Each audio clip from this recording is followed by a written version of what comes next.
ఏమైందే? వేలు కట్ అయిందండి. బ్లడ్ కూడా వస్తుంది, చూసుకోవాలి కదే. ఏమైందిరా? వేలు కట్ అయి పొద్దుకి బ్లడ్ వస్తుందమ్మా. అంతేనా?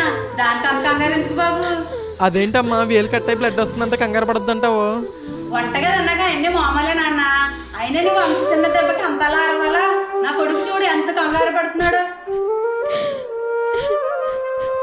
అందుకే వంటగదిలో ఉన్నప్పుడు ఒళ్ళు బుర్ర దగ్గర పెట్టుకుని పని చేసుకోవాలి.